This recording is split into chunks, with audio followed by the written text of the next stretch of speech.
All right, so we're joined from Jackson by data integration specialist with Trustmark Bank, graduate of Raymond High School, Hines Community College, Jackson State University, Angel Foster, just such a outspoken proponent of young people getting into cybersecurity and other areas of IT. And it's really cool because she works for a bank, but she doesn't have a finance background. So that's just such another part of another industry that technology touches. Now, I've got a room full here with me at Velma Jackson High School. We're recording this for all of our computer science engineering students at Madison County Schools and for our YouTube channel. So thank you again for taking some time for us today. No problem. Now, before we get into what it is you do, take us back to the beginning, Raymond High School, but then you went to Hines Community College.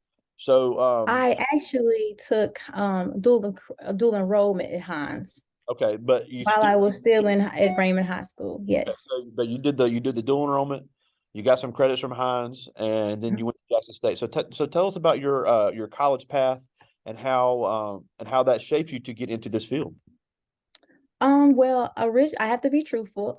Originally, this wasn't my plan. I wanted to pursue a career in architecture or interior design. However, I did want to go to a school that was funding my education fully. So I chose Jackson State. And I did have some background of technology from doing like boot camps in college, in high school. So I chose to go the computer science route. Interesting. Now, and also, what made you choose the HBCU? Because there are other computer science programs in the state of Mississippi that are not at HBCUs. I chose HBCU for the experience. I'm gonna be honest. A lot of people I went to school with, we didn't know what a HBCU was. We didn't have a care in the world. But when we went and experienced the campus for itself and seeing a community, it's a different experience. That's awesome. Yeah, and I think it's important. And I say this all the time, but historically black does not mean exclusively black because especially in the tech programs at Jackson State, there is such a big international population where you literally are Yeah. working with people from all over the world. Hmm. Now, like we said, you are with Trustmark Bank, and Yes, correct. everybody thinks bank, they think money, they think finance, accounting, but that is not what you do. No. A perfect example of an industry that technology touches and technology pros are needed in that don't necessarily have the background in that field. Because cybersecurity is growing and it's going to keep growing, and it's going to be one of the most important tech jobs in the future when it comes to people having records on computer, to have financial records, employee records. So, talk a little bit about that and why you are so adamant about seeing more young people get into this. So first of all, in the tech field, there is a plethora of jobs, and not all of them require a 4-year degree. So I do want to stretch that. That is something I wish I knew coming in. Mhm. A lot of them don't even require a 2-year degree. So, and they make good money. And it's so many jobs out there with so many things to do. That's what I really want the youth to know. Yeah. Yeah, and when it comes to tech, and obviously we're not trying to discourage people to go to college because if that's your plan and your path, you obviously need to do that. But Right. if somebody has that mindset of, look, I want to work in tech, but I'm really not a college person, there's all kinds of opportunity where you could do the boot camp, you could do the 1 year program at community college, or another one we're seeing a lot of are people joining the military, where they're That's true. spending 4 to 6 years in the military. They're getting paid to learn these skills, getting the certifications, getting trained with state of the art technology, and they leave with not a dime of student debt. Yes, that's true. Mm. Now, when you talk about cybersecurity, because we see the movies, we see the television shows and all that stuff. So obviously, we know that's all dramatized. But what does cybersecurity do every day, and what type of things are protected when it comes to a cybersecurity system? Let's say for a system like a financial institution like Trustmark. Okay. So currently at Trustmark, I am not yet in the cybersecurity part, but I can't speak on it. Cybersecurity, I have to put it out there because I'm getting my master's in cybersecurity. So cybersecurity can be as small as literally a lock on a door. Lock on a physical door is cybersecurity. if it is run by a system, that is cybersecurity. So a lot of people think cybersecurity, you're hacking into programs and you're seeing all these numbers and letters and you have to, all this different stuff. But cybersecurity can be as simple as a lock on a door. So I've that's another thing you can get into. There's a whole bunch of jobs that are so simple but mean so much. Yeah. So when you talk about data integration, what exactly is data integration when it comes to a bank? So data integration when it comes to a bank, I work with most of all the teams throughout the bank, through departments, and I work with the database systems, the networks within the bank, and also I do work with hands-on with uh I work hands-on with the bank tellers. So I would say I kind of work hands-on with the customers. So I'm what we in my position, what we call is we have God power. And God power in tech is you can touch anything. Uh, So yeah. So yeah. We I can view accounts because sometimes in the teller system, they send us reports and they're saying, hey, Mr. Miller is owing $200, but the system is coming up as 3,000. There's a glitch in the system. I yeah. have to fix that. Yeah. I can go into his account. I can see where payments have been made. I can see where payments have not been made. Wow. I can fix that on the spot. There are we have Trustmark has branches from Florida to Texas, and there might be a branch in Alabama that their server just stopped working. I Wow. fixed that. Wow. So yeah. Yeah, and that's, especially in the type of atmosphere we're in now where people want things immediately, where, online banking is such a big deal. There's the Yes. online deposits, there's the ATM machines, there's payroll. If a company is depending on Trustmark to pay several thousand employees and that server is down, you're gonna have a lot of upset people. So Right. being able to manage a server in a financial institution is a skill that is beyond invaluable. Yes. Um, we also like I said, we work with a lot of other teams. So we take in a lot. We take in a lot. We have to collaborate a lot to make sure the bank is essentially working as a smooth operation. Yeah. Now, one thing I'm always curious to know when people are working with computers, everybody either thinks that they're just sitting behind a desk all day or they're trying to put together wires all day. But there is some type of there is a little bit of combination of that because a lot of people that I meet in tech, they enjoy the technical aspect, but they also enjoy getting there and putting things together. So, how much of a combination is that? Well, specifically for me, I am the sit down behind the desk person. I did not get into what you would call the hands-on, that's hardware. So Yeah. messing with hardware, I didn't get into that portion. I am strictly software. And I mean, I enjoy it because software has a lot of different components that make up. So technically, right now, I am working, what would you call full stack? I am a full stack developer. I work everything from the front face of a website to the back, how it functions. Wow. Well, I'm qualified, let's say that. I work mainly right now in what would you call the back end, which is basically how things work on the back end. Now, I do have a passion for front end development, which is what you see on a website. Now, I'll ask all my guests the same question, because a lot of these kids they try something one time, if it doesn't work, oh, I quit. This is too hard. How often in tech do you actually get it right the first time? Oh, oh, not often at all. Like there are some days, and I will be honest with you, there are some days you will want to quit because you just don't see it. And sometimes it takes collaboration with other people to see where you went wrong. And I've known sometimes I've sat and looked at code for days just to see there's a parentheses missing. Wow. So yeah, there's a lot of challenge in it, but you need to be up for the challenge. Yeah, and that's a great segue to what I want to talk about next because we're getting into our final unit of the semester, which is coding.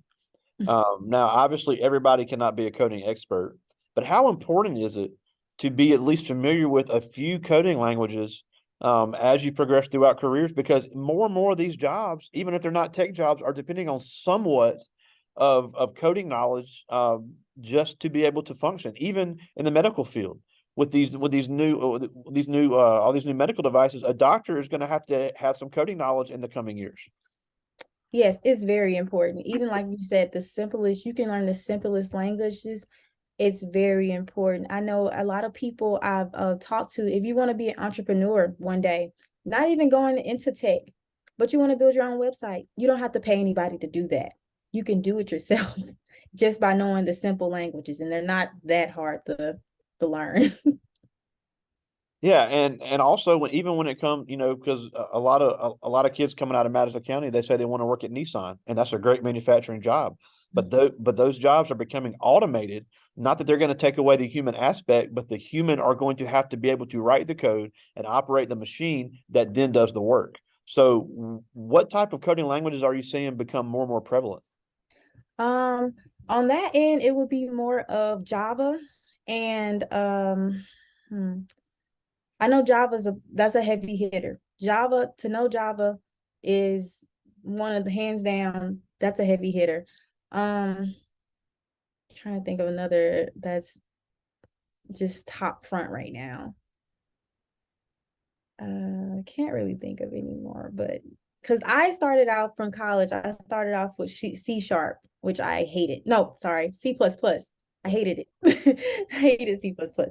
However, it did come in handy with being able to read other languages and catch on, because some of the languages, they have the same patterns in how they work.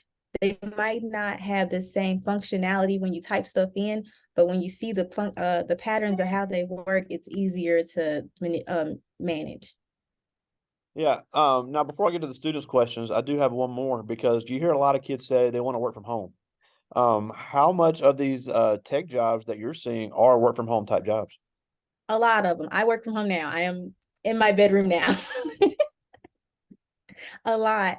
Um, because I think the industry has realized that with a tech job, they don't physically need you in an office.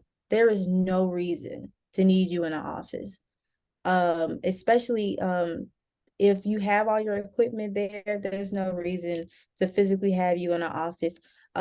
Since I think they said 7 years, tech jobs,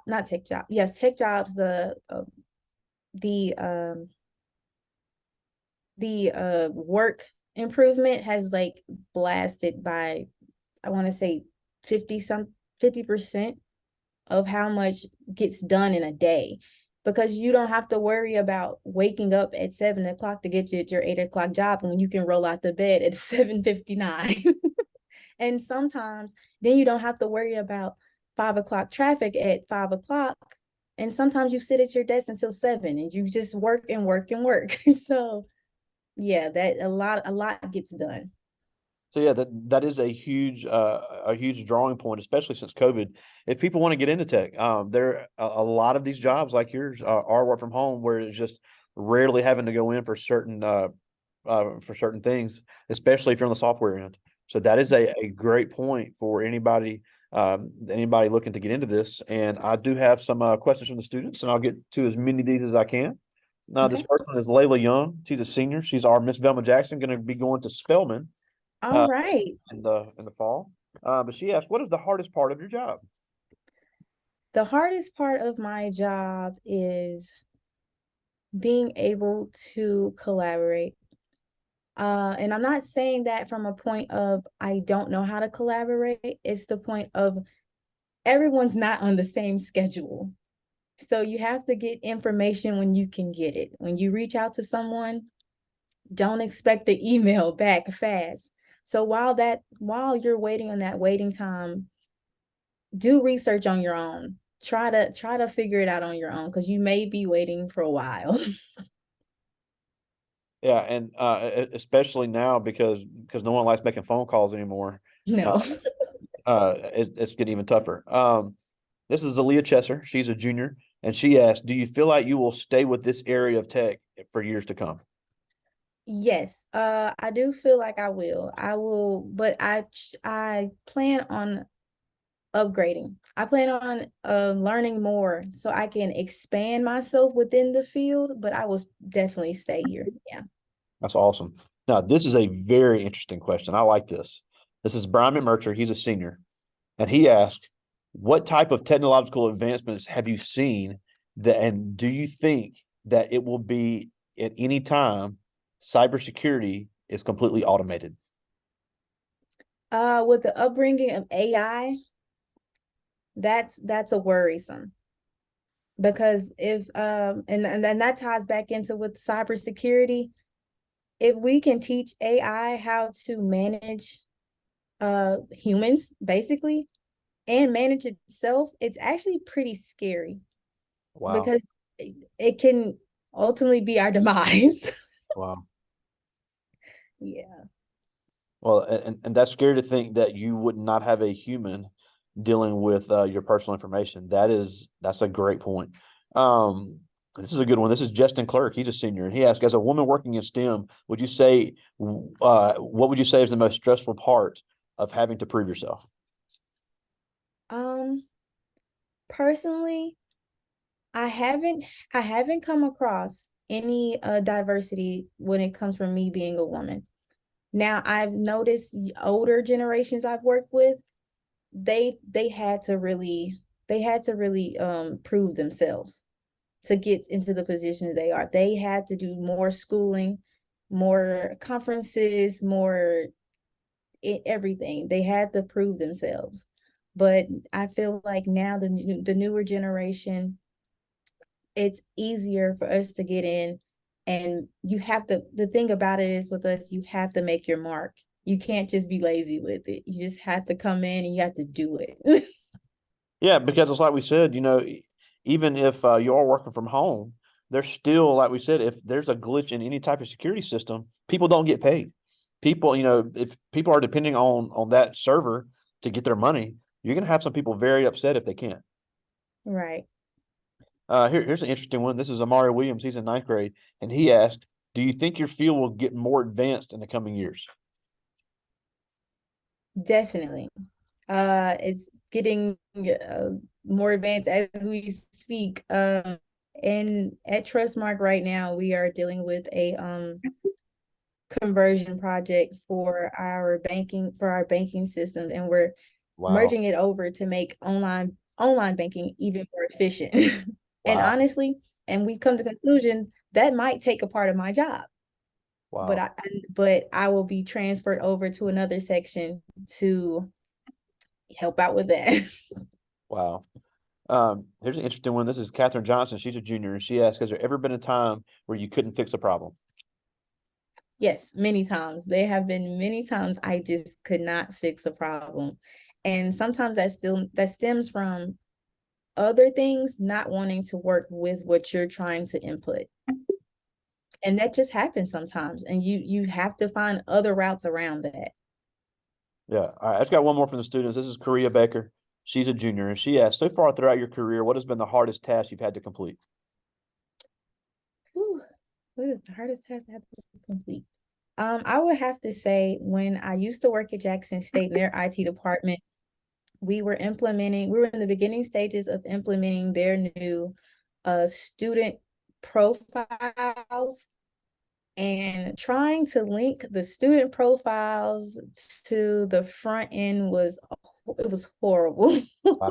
I would say that was the most challenging because also with the student profiles, we had to add in the employee profiles and also have a special page for the president. And the president's his page, his access was very restricted. So trying to make sure all of that ties in, also having the security measures in place, and also knowing who cannot enter the website was a challenge. We had it to where you could only be on VPN. only have campus network. You can only log in through campus network. That was the most challenging. Wow. Now, we're almost out of time, and we thank you for taking some time for us today. But a couple of No things problem. we go that I really wanted to talk about is one, and we were talking last night about, if people want to get into tech, this isn't something you have to move to a big city to do. You hear No. so many young people talk about they want to move to Atlanta or Miami or Los Angeles and stuff. And if you want to, that's fine. I'm not knocking anybody for dreaming big, but there's a huge need for tech jobs, and you can do it right here in the Jackson area. So talk about the need that you've seen here that you don't necessarily have to go to live in a big city to do. Well, yeah, there's a lot of places that need tech help, even if it's small businesses that need they need a social media handler. That's tech. You get into it. They need a social media handler. They need a website developer. That's tech. And there are a lot of startups in Mississippi that need that talent, and Absolutely. they are willing to pay.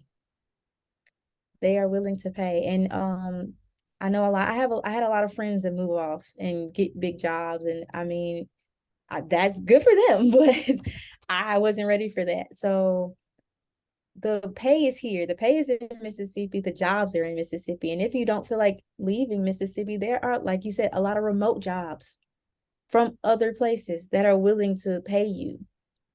And I would my particular pay range is from 60,000 to like 75,000. Wow. So Right out of college. right out of college. Wow. I have friends that were making 75 right out of college. That's incredible. And then also, being with a company like Trustmark that has a footprint all over the South, a lot of these companies, you get your foot in the door in Jackson. Maybe you can transfer to one of these other places, and it saves you a ton of money. And you still get to stay in the field, and you still with the same company. So that's another avenue that people can do if they want that big city life. Because tech, because you'll hear about San Francisco is the tech capital of the world, but it's a matter of getting there first. Right, right. Now, before we go, you're just 23 years old. You're not much older than the kids I have here with me now, and a lot of the ones that'll see this later. But yet you've already made a huge name for yourself. You've been very active in trying to get more young people involved in this, especially more minority women involved in tech. Because even though you're from Raymond, you're still from a rural area. You grew up as a black student here in Mississippi, and yet you got the college degree and you've got the career to prove it. So what can these kids do now to follow in the footsteps of somebody as successful as you and really make a mark in this tech field that is so needed? First thing I would say is make a plan. And it doesn't have to be a solid plan, but make a plan and stick to that plan as closely as possible. Be ready for challenges, be ready for failure. Failure comes with success. Like that is ultimate. Failure comes with success. Be ready for failure, be ready for challenges, but keep your head held high because as soon as you look down, that's where you'll be going. Absolutely. That's a great quote. I never heard that one. I like that. I'm gonna use that one. Okay. I like it. Well, thank you so much. Angel Foster, right here in Jackson, um, data integration specialist with Trustmark, just doing so many good things, graduate of Jackson State. So we thank you so much for taking some time for us today. No problem. Thank you. All right. Talk to you soon, my friend. All right. Thank you. See ya.